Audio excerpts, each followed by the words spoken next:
کس قدر خوش نصیب ہوتے ہیں وہ لوگ جن پر ان کی زندگی بہت مہربان ہوتی ہے۔ مقدس کا شمار بھی ایسے ہی لوگوں میں سے تھا جو اپنی زندگی میں نہایت ہی خوش اور مگن ہوتے ہیں۔ مقدس ایک بہت ہی خوبصورت لڑکی تھی۔ اس کا بچپن بہت بہترین گزرا تھا۔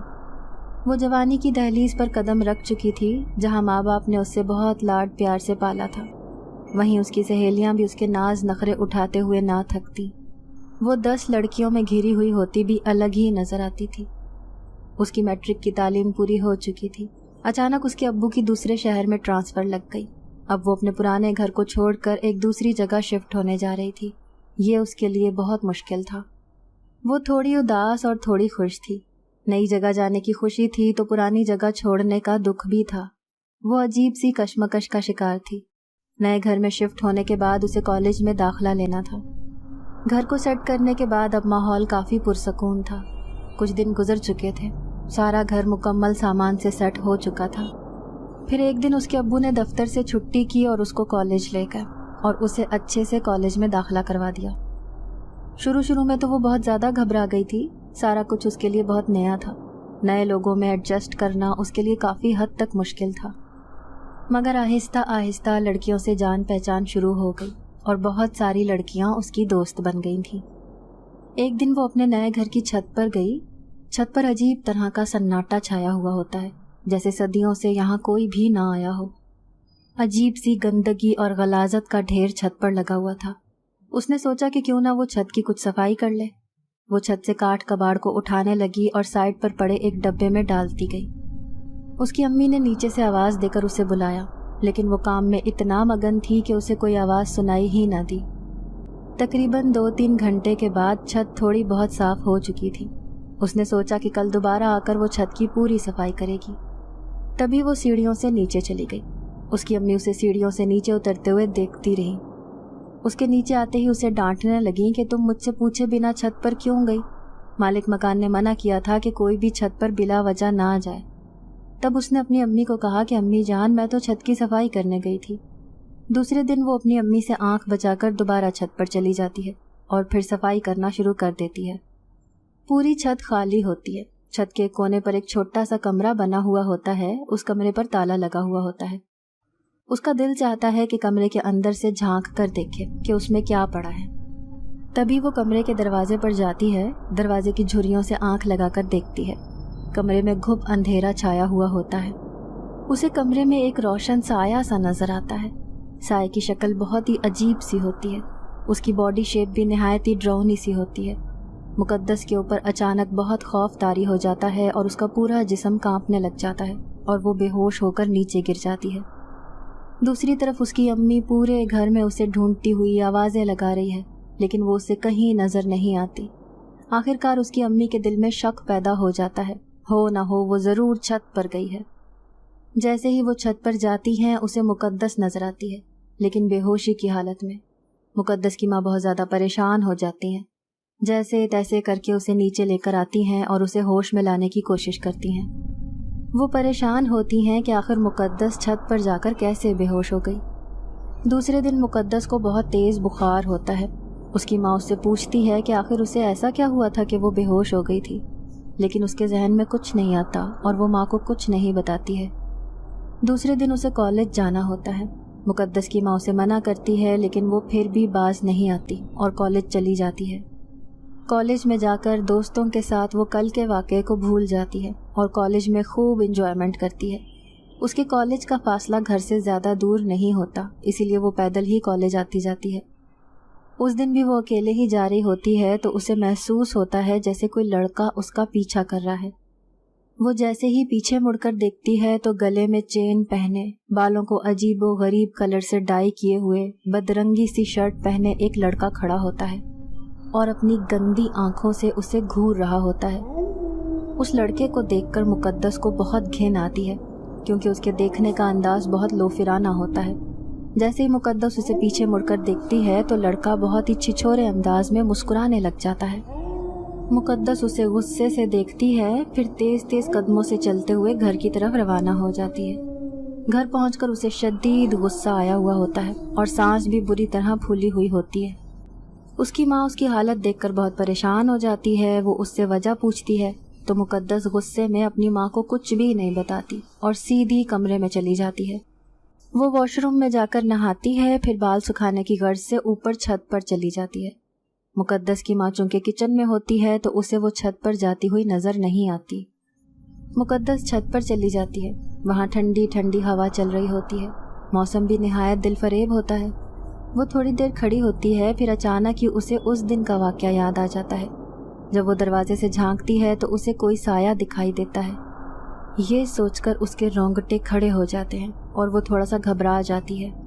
اچانک ہی اسے محسوس ہوتا ہے کہ کوئی انجانی سی چیز اسے دیکھ رہی ہے۔ وہ ادھر ادھر دیکھتی ہے لیکن اسے کوئی بھی نظر نہیں آتا۔ اس کے کالے سیاہ بال ہوا میں لہرا رہے ہوتے ہیں اور وہ نہایت ہی خوبصورت لگ رہی ہوتی ہے۔ کالے رنگ کا لباس پہنے وہ کوئی اپسرا کی مانند دکھائی دیتی ہے۔ کسی انجانی چیز کا احساس کر کے وہ جلدی سے نیچے چلی جاتی ہے۔ دوسرے دن وہ کالج جاتی ہے تو اپنی دوستوں سے اس آوارہ لڑکے کا ذکر کرتی ہے جو کل اسے پریشان کر رہا تھا۔ اس کی سہیلیاں اس کو تسلی دیتی ہیں کہ تم فکر مت کرو، آج ہم تمہارے ساتھ جائیں گی اور دیکھیں گے کہ آخر وہ لڑکا ہے کون۔ اپنی دوستوں کی بات سن کر وہ تھوڑی بے فکر ہو جاتی ہے اور جیسے ہی کالج سے چھٹی ہوتی ہے تو اس کی دوستیں اس کے ساتھ اس کے گھر چلنے کو تیار ہو جاتی ہیں۔ آج چونکہ اس کی دوستیں اس کے ساتھ ہوتی ہیں تو وہ آوارہ لڑکا بھی انہیں کہیں راستے میں نظر نہیں آتا ہے۔ مقدس کی دوستیں اس کے گھر چلی جاتی ہیں اور وہ اس کے گھر جا کر اس کا گھر دیکھتی ہیں تو اس کے گھر کی بہت تعریف کرتی ہیں۔ وہ کہتی ہیں کہ مقدس تمہارا گھر بہت خوبصورت ہے۔ مقدس اپنی امی کو کہتی ہے کہ وہ انہیں چھت پر لے کر جا رہی ہے۔ مقدس کی ماں اشارے سے اسے منع بھی کرتی ہے لیکن وہ باز نہیں آتی۔ اپنی دوستوں کو ساتھ لے کر وہ چھت پر چلی جاتی ہے۔ چھت پر پہنچ کر مقدس کی دوستیں بہت خوش ہوتی ہیں اور کہتی ہیں کہ تمہاری چھت کتنی بڑی ہے، یہاں تو خوب ہوا آتی ہوگی۔ مقدس ان کی بات سن کر مسکرانے لگ جاتی ہے۔ تبھی ایک دوست کی نظر اس چھت پر بنے ہوئے اسی کمرے پر جا ٹکتی ہے۔ وہ اس کمرے کے پاس جا کر کھڑی ہو جاتی ہے۔ مقدس جیسے ہی اپنی اس دوست کو کمرے کے پاس جاتے ہوئے دیکھتی ہے تو کچھ گھبرا سی جاتی ہے۔ وہ چاہتی ہے کہ وہ اس کمرے کے پاس نہ جائے۔ اس کی دوست اس کو اپنے پاس بلاتی ہے اور پوچھتی ہے کہ آخر اس کمرے پر تالا کیوں لگا ہوا ہے۔ مقدس اس کو کوئی جواب نہیں دے پاتی۔ اس کی دوستیں اصرار کرتی ہیں کہ وہ اپنی امی سے بول کر اس کمرے کا تالا کھلوائے، لیکن مقدس دبے لفظوں میں انہیں سمجھاتی ہے کہ اس کی امی منع کرتی ہیں چھت پر آنے جانے سے، اس لیے وہ کسی صورت بھی اس کمرے کا دروازہ نہیں کھولنے دیں گی۔ اس کی بات سن کر اس کی دوستیں منہ بنانے لگ جاتی ہیں، پھر نیچے چلی جاتی ہیں۔ ایسے ہی کچھ دن گزر جاتے ہیں اور ایک رات مقدس سو رہی ہوتی ہے کہ اسے اچانک ہی آوازیں آتی ہیں، جیسے اسے کوئی بلا رہا ہے، مقدس آؤ میرے پاس، مقدس آؤ میرے پاس۔ وہ ان آوازوں کو سن کر ایک سکتے کی کیفیت میں چلی جاتی ہے۔ اسے وہ لہجہ نہایت خوبصورت محسوس ہوتا ہے۔ اس نے آج سے پہلے اتنی خوبصورت آواز نہیں سنی ہوتی ہے۔ وہ بستر سے اٹھتی ہے اور ان آوازوں کو محسوس کرتی ہے۔ وہ دھیرے دھیرے سیڑھیوں کی جانب بڑھتی ہے اور آخر کار چھت پر چلی جاتی ہے۔ یقیناً وہ آوازیں اسے چھت پر ہی بلا رہی ہوتی ہیں۔ چھت پر رات کا کالا سناٹا چھایا ہوا ہوتا ہے۔ مقدس دیکھتی ہے کہ آخر کار یہ آوازیں کہاں سے آ رہی ہیں، لیکن وہ ان آوازوں کا کوئی کھوج نہیں لگا پاتی۔ اس کے دل میں اچانک ہی خواہش پیدا ہوتی ہے کہ وہ اس کمرے میں ایک بار پھر جھانک کر دیکھے۔ وہ اس کمرے کے دروازے کے پاس جاتی ہے، پھر دروازے کی جھریوں سے آنکھ لگا کر اندر جھانکنے کی کوشش کرتی ہے۔ آج بھی اسے وہی سایہ نظر آتا ہے جس کی عجیب سی باڈی شیپ ہے اور کالی گہری سیاہ آنکھیں۔ ان آنکھوں میں کچھ تو ہوتا ہے جو کئی سیکنڈ تک مقدس انہیں تکتی رہتی ہے۔ اس دن کی نسبت آج وہ ان آنکھوں سے خوفزدہ نہیں ہوتی، بلکہ ایک سرور کی کیفیت میں چلی جاتی ہے۔ کچھ دیر بعد وہ چپکے سے سیڑھیاں نیچے اتر کر جاتی ہے اور چپ چاپ جا کر بستر پر لیٹ جاتی ہے اور گہری نیند میں کھو جاتی ہے۔ اگلے دن وہ کالج جاتی ہے تو کچھ کھوئی کھوئی سی ہوتی ہے۔ اس کی دوستیں اس سے 2-3 دفعہ پوچھتی ہیں کہ آخر وہ اتنی چپ چپ کیوں ہے، لیکن وہ کسی کو کچھ نہیں بتاتی اور چپ رہتی ہے۔ اس کا سر بھی تھوڑا بھاری بھاری ہو رہا ہوتا ہے۔ پڑھائی میں بھی اس کا کچھ خاص دل نہیں لگتا اور وہ کوئی بھی پیریڈ اٹینڈ نہیں کرتی۔ چھٹی کے بعد وہ گھر کی طرف روانہ ہو جاتی ہے۔ وہ راستے میں سر جھکا کر چل رہی ہوتی ہے کہ اچانک اسے آواز آتی ہے، بات سنو۔ وہ پیچھے پلٹتی ہے تو اسے وہی آوارہ لڑکا کھڑا ہوا نظر آتا ہے جو اسے بلا رہا ہوتا ہے۔ مقدس اسے دیکھتی ہے تو اسے بہت زیادہ غصہ آ جاتا ہے۔ وہ لڑکا اسے بلاتا ہے اور کہتا ہے کہ اپنا نمبر ہی دے دو یا اپنا نام تو بتا دو۔ مقدس اس کی اس جرت پر حیران رہ جاتی ہے، غصے سے اسے دیکھتی ہے اور کہتی ہے کہ تمہاری اتنی ہمت ہو گئی کہ تم مجھ سے اب راستے میں نمبر مانگ رہے ہو، شیم آن یو۔ وہ لڑکا ڈھٹائی سے مسکرانے لگ جاتا ہے اور کہتا ہے کہ تم مجھے اچھی لگتی ہو۔ مقدس اسے کہتی ہے کہ تم نے اپنی شکل دیکھی ہے؟ شکل سے ہی بہت لوفر لگتے ہو، آوارہ کہیں کے۔ اگر دوبارہ مجھ سے بات کرنے کی کوشش کی تو میں تمہارا وہ حال کروں گی کہ ساری زندگی یاد رکھو گے۔ مقدس اسے وارن کرتی ہے اور تیز تیز قدم اٹھاتے ہوئے گھر کی طرف روانہ ہو جاتی ہے۔ پیچھے وہ لڑکا اسے دیکھتا رہ جاتا ہے۔ وہ گھر پہنچتی ہے تو اس کے ابو بھی چھٹیوں پر آئے ہوئے ہوتے ہیں۔ اس کے ابو سے دیکھ کر باہیں پھیلاتے ہیں اور کہتے ہیں کہ آ گئی میری شہزادی۔ لیکن وہ چونکہ اس آوارہ لڑکے کی وجہ سے بہت پریشان ہوتی ہے تو اپنے ابو کو جواب نہیں دے پاتی۔ اس کے ابو اس کی شکل دیکھتے ہیں تو اس سے پریشانی کی وجہ پوچھتے ہیں، لیکن وہ اپنے ابو کو کچھ نہیں بتاتی ہے اور کہتی ہے کہ چونکہ وہ کالج سے آئی ہے تو بہت تھکی ہوئی ہے، اس لیے اس کا موڈ تھوڑا سا خراب ہے۔ اس کے ابو اس کی بات سن کر مطمئن ہو جاتے ہیں اور کہتے ہیں کہ چلو تم کپڑے بدل کر آ جاؤ، پھر ساتھ کھانا کھاتے ہیں۔ اپنے ابو کی بات سن کر وہ مسکراتی ہے اور اس بات میں سر ہلا دیتی ہے۔ وہ دل میں سوچتی ہے کہ وہ اپنے ماں باپ کو اپنی وجہ سے پریشان نہیں کر سکتی، اسی لیے وہ اس آوارہ لڑکے کے بارے میں کچھ نہیں بتاتی ہے۔ آج چاند کی 14ویں تاریخ ہوتی ہے۔ چاند بہت روشن ہوتا ہے۔ وہ رات کو اپنے کمرے میں سوتی ہے تو کمرے کی کھڑکی میں سے چاند پورا دکھائی دیتا ہے۔ وہ چاند کو دیکھتی ہے اور سوچتی ہے کہ چاند کتنا خوبصورت ہے۔ چاند کو دیکھتے دیکھتے اس کی آنکھ لگ جاتی ہے۔ وہ رات کے آدھے پہر گہری نیند میں ہوتی ہے کہ اسے اچانک ہی وہی آوازیں سنائی دیتی ہیں، مقدس آؤ میرے پاس، مقدس آؤ میرے پاس۔ ان آوازوں کو سن کر وہ مبہوت ہو جاتی ہے اور پھر ایک ٹرانس کی کیفیت میں چلی جاتی ہے۔ وہ اپنے بستر سے اٹھتی ہے اور ان آوازوں کا پیچھا کرتے ہوئے چھت پر پہنچ جاتی ہے۔ رات کا کالا سناٹا اپنے عروج پر ہوتا ہے۔ چھت پر اسے کوئی دکھائی نہیں دیتا، لیکن ان آوازوں میں ایک بہت ہی خوبصورت کشش ہوتی ہے جس کی وجہ سے ان آوازوں کی طرف لپکتی چلی جاتی ہے۔ وہ چھت کے چاروں طرف دیکھتی ہے، پھر ایک سوز بھری آواز میں کہتی ہے کہ آخر تم چاہتے کیا ہو؟ کیوں مجھے آواز دے کر پریشان کرتے ہو؟ تم ہو کون؟ میرے سامنے آؤ۔ لیکن اسے کوئی بھی سامنے آ کر احساس نہیں دلاتا۔ آخر وہ آوازیں کس کی ہیں؟ وہ کافی دیر تک انتظار کرتی ہے کہ اگر کوئی ہوگا تو ضرور اس کے سامنے آئے گا، لیکن کوئی بھی اسے اپنی موجودگی کا احساس نہیں دلاتا ہے۔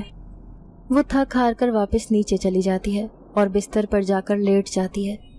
کافی دیر تک اسے نیند نہیں آتی ہے۔ ایک تو وہ اس لڑکے کی وجہ سے بہت پریشان ہوتی ہے، دوسری طرف ان آوازوں نے اس کا سکون برباد کیا ہوا ہوتا ہے۔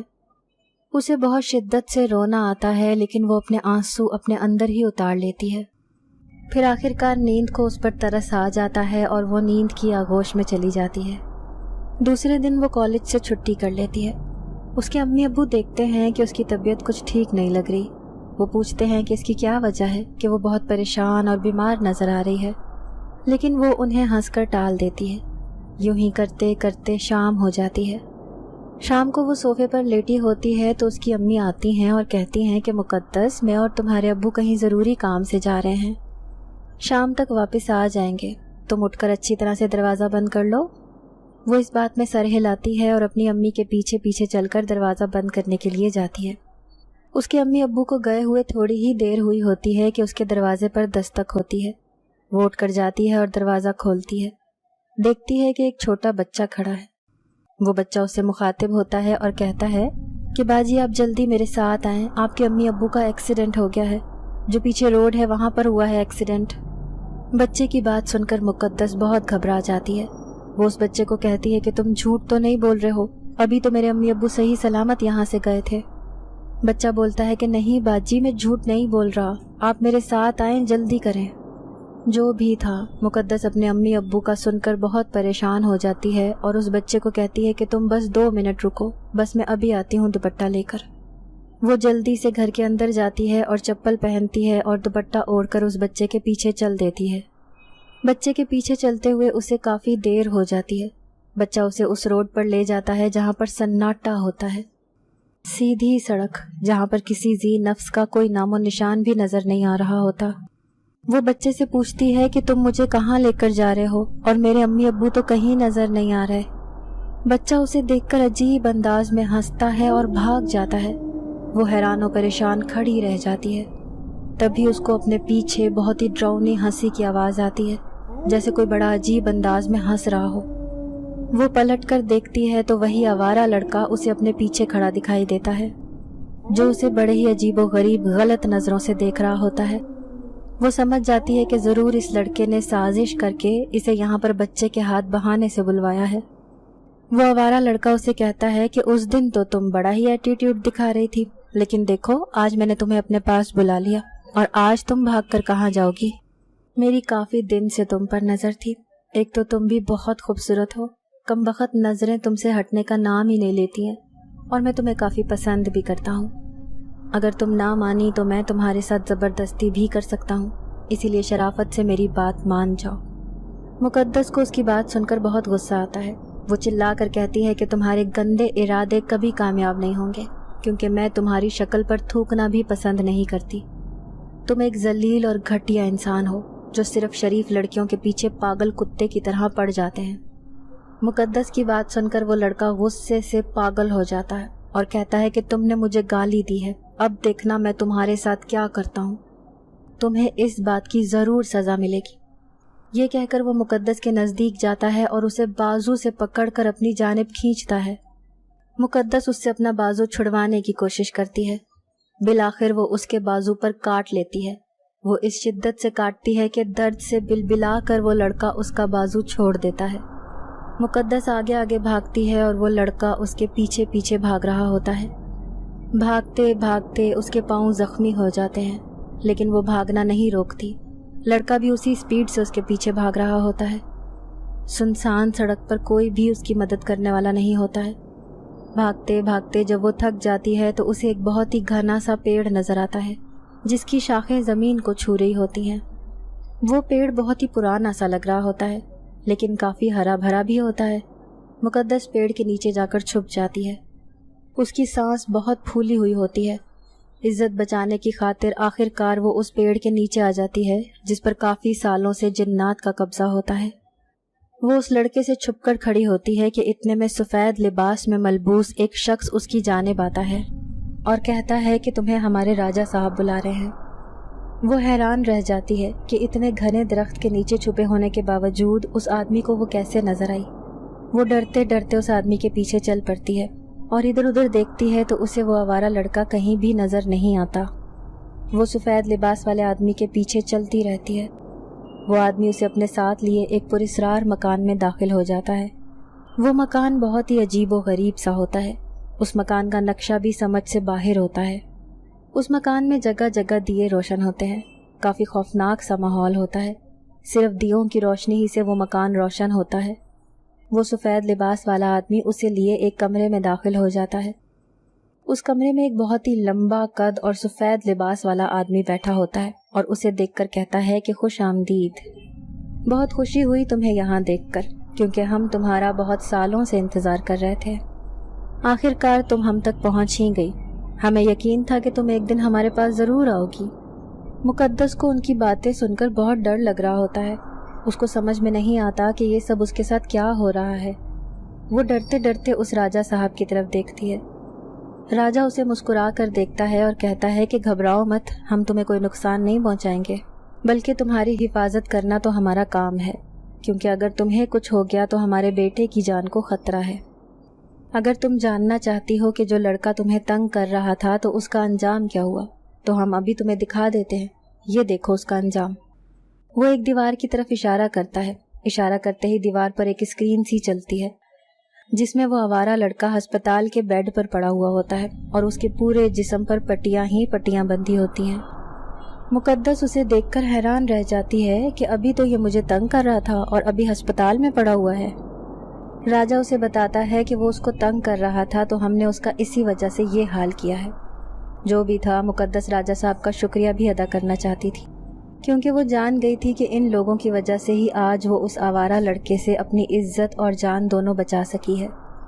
وہ جیسے ہی ان کا شکریہ ادا کرتی ہے تو راجا صاحب کہتا ہے کہ ہم نے تمہارا ایک کام کیا ہے، لیکن اب تمہیں ہمارا ایک کام کرنا ہوگا۔ یہ کام بہت مشکل ہے، لیکن یہ کام صرف تم ہی کر سکتی ہو، کیونکہ تم ہی وہ خاص لڑکی ہو جو آج سے کئی سال پہلے قید کیے گئے میرے بیٹے کی جان کو بچا سکتی ہو، کیونکہ تمہارا جنم چاند کی اسی تاریخ کو ہوا ہے جس چاند کی تاریخ کو ہمارے بیٹے کی پیدائش ہوئی تھی۔ آج وہ بہت مشکل میں ہے، اس مشکل سے تم ہی نکال سکتی ہو۔ وہ ہمارا اکلوتا بیٹا ہے، دنیا میں ہم سب سے زیادہ اسی سے پیار کرتے ہیں، بتاؤ کرو گی تم ہمارا کام؟ مقدس راجہ صاحب کو ڈرتے ڈرتے دیکھتی ہے اور کہتی ہے کہ میں بھلا ایسا کام کیسے کر سکتی ہوں، میں تو خود ایک کمزور سی لڑکی ہوں۔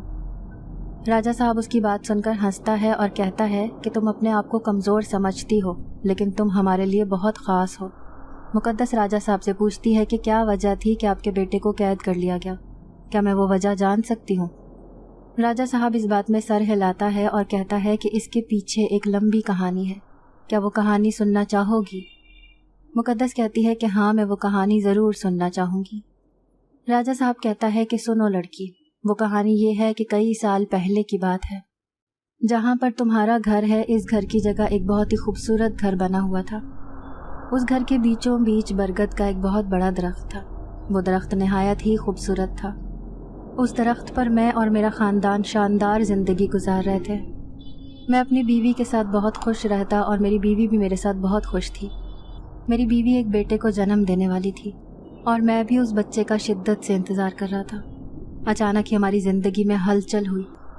جس مکان میں میں ایک عرصے سے رہ رہا تھا وہ مکان سالوں سے خالی تھا، لیکن اچانک ہی دو میاں بیوی اس میں آ کر رہنے لگے۔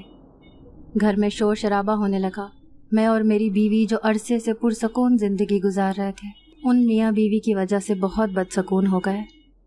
انہوں نے ہماری پرسکون زندگی میں بدسکونی پیدا کر دی تھی۔ اس کی بیوی دن رات اپنے شوہر سے ایک ہی بات کرتی تھی کہ اس گھر میں جنات کا سایہ ہے، لیکن اس کا شوہر اس کی باتوں پر کوئی یقین نہیں کرتا تھا۔ کی بیوی بھی ماں بننے والی تھی اور میری بیوی کے ہاں بھی بچہ ہونے والا تھا۔ خدا کا کرنا یہ ہوا کہ جس چاند کی تاریخ کو میرا بیٹا پیدا ہوا، اسی چاند کی تاریخ کو دونوں میاں بیوی کے ہاں ایک بہت ہی خوبصورت بیٹی پیدا ہوئی۔ جہاں میں بہت زیادہ خوش تھا، وہاں میری بیوی تھوڑی پریشان تھی، کیونکہ اسے لگتا تھا کہ یہ دونوں انسان انہیں وہاں رہنے نہیں دیں گے، ان کا ٹھکانہ چھن جائے گا اور وہ پورا خاندان دربدر ہو جائے گا۔ میں اپنی بیوی کو سمجھاتا کہ تم پریشان مت ہو، ایسا کچھ نہیں ہونے والا، یہ دھیان رکھنا کہ ایسی کوئی حرکت نہ کرنا جس سے انہیں ہماری موجودگی پر شک ہو۔ میرے سمجھانے پر میری بیوی مان گئی۔ کافی عرصے تک ہم نے انہیں محسوس بھی نہ ہونے دیا کہ ہم بھی اس گھر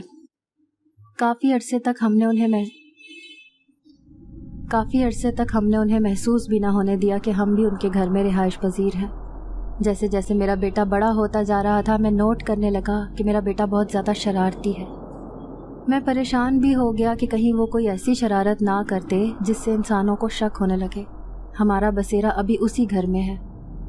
ایک دن جب میں اپنے بیٹے کو نوٹ کر رہا تھا، جب ہی مجھے شک ہوا کہ میرا بیٹا انسانوں کی بیٹی میں دلچسپی لے رہا ہے، ہر وقت ان کی بیٹی کو ہی تکتا رہتا ہے، شاید اس لیے کہ وہ بچی بہت ہی خوبصورت تھی، اور شاید میرے بیٹے نے اپنا آپ بھی اس پر ظاہر کر دیا تھا۔ جب بھی وہ لڑکی بھی اسے دیکھ کر مسکراتی رہتی تھی۔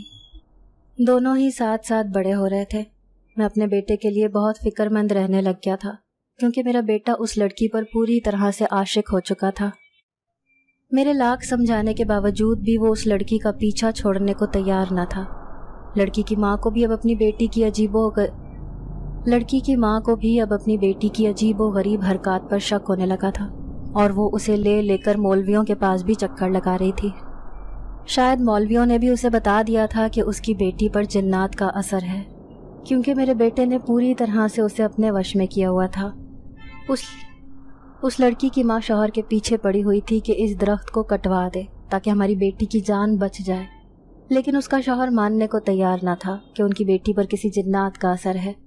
میرا بیٹا اس لڑکی کے عشق میں پوری طرح سے گرفتار تھا۔ اب دونوں ہی جوان ہو چکے تھے۔ اب لڑکی کے ماں باپ اس کی شادی کی فکر کر رہے تھے۔ ادھر میرا بیٹا بھی پاگلوں کی طرح یہی کہے جا رہا تھا کہ میں شادی کروں گا تو اسی لڑکی سے، ورنہ اس لڑکی کی شادی نہیں ہونے دوں گا۔ میں اور میری بیوی بہت پریشان تھے۔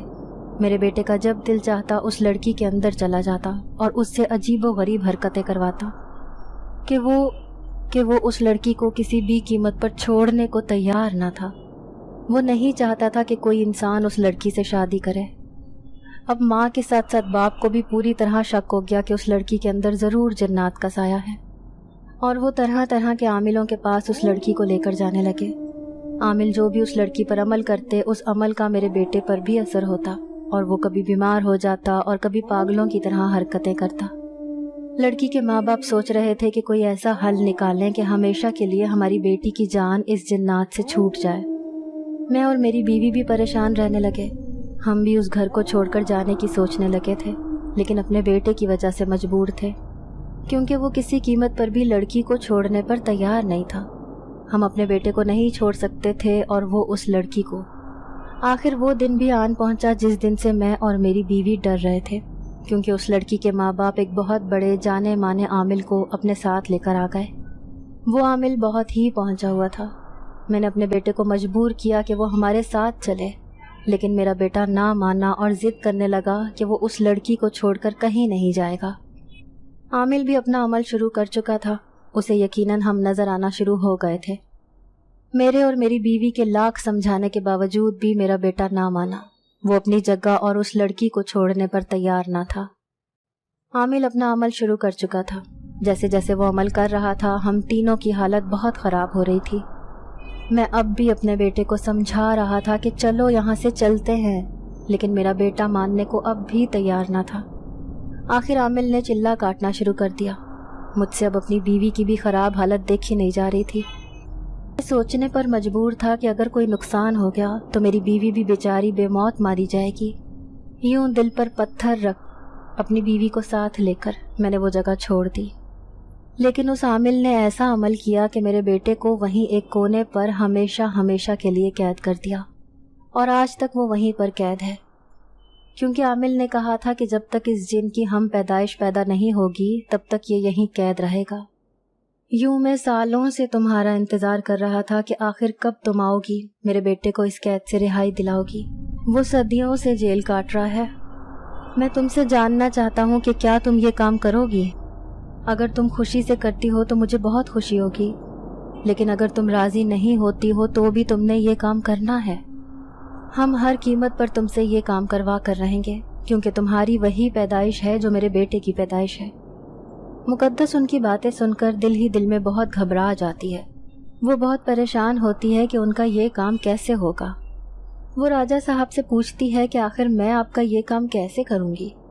راجہ کہتا ہے کہ ہم تمہیں بتائیں گے تمہیں یہ کام کب کرنا ہے، لیکن ایک بات کا خاص دھیان رہے، یہ باتیں جو ہم نے تمہیں بتائی ہیں اس بات کا ذکر تم کسی سے بھی نہیں کرو گی۔ اگر تم نے کسی کو بتایا یا کسی عامل کے پاس جانے کی کوشش کی تو ہم بہت برے طریقے سے تم سے پیش آئیں گے۔ تم فکر مت کرو، تمہاری اور تمہارے خاندان کی حفاظت کرنا ہمارا کام ہے۔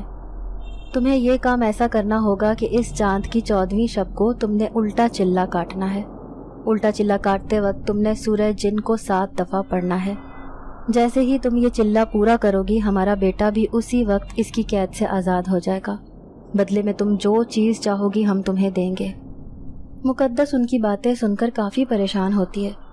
اسے سمجھ نہیں آ رہی ہوتی کہ آخر وہ ان لوگوں کا کام کیسے کرے گی۔ جنات کا راجہ کہتا ہے کہ اب تم اپنی آنکھیں بند کر لو تاکہ میرے بندے تمہارے گھر حفاظت سے تمہیں چھوڑ آئیں۔ وہ ڈرتے ڈرتے اپنی آنکھیں بند کر لیتی ہے۔ جیسے ہی وہ آنکھیں بند کرتی ہے اسے لگتا ہے کہ وہ ہوا میں اڑ رہی ہے، نہایت ہی ہلکی پھلکی ہو چکی ہے۔ تھوڑی دیر بعد وہ اپنی آنکھیں کھولتی ہے تو وہ اپنے بستر پر موجود ہوتی ہے اور گھر میں بھی اکیلی ہوتی ہے۔ وہ اپنے آپ کو کسی خواب کی کیفیت میں محسوس کرتی ہے۔ اسے لگتا ہے کہ اس کے سامنے کوئی بہت بڑی فلم چل رہی ہے۔ تھوڑی دیر بعد دروازے پر دستک ہوتی ہے اور وہ جا کر دروازہ کھولتی ہے۔ اس کے امی ابو دروازے پر صحیح سلامت کھڑے ہوتے ہیں۔ وہ اس کے لیے بہت ساری چیزیں بھی لائے ہوتے ہیں، یہ جانے بغیر کہ ان کی بیٹی کے اوپر کیا گزر رہی ہے، کیونکہ وہ ان ساری باتوں سے انجان ہوتے ہیں۔ مقدس باتوں ہی باتوں میں اپنی امی سے پوچھتی ہے کہ آج چاند کی کیا تاریخ ہے۔ اس کی امی حیران ہوتی ہیں کہ وہ کیوں پوچھ رہی ہے، لیکن وہ بولتی ہے کہ ایسے ہی پوچھ رہی ہوں۔ اس کی امی کہتی ہیں کہ آج چاند کی 2 تاریخ ہے۔ اپنی امی کی بات سن کر وہ کہتی ہے کہ اچھا 12 دن بعد۔ اس کی امی حیرانی سے اس کی طرف دیکھتی ہیں اور کہتی ہیں کہ کیا 12 دن بعد؟ مقدس گڑبڑا جاتی ہے۔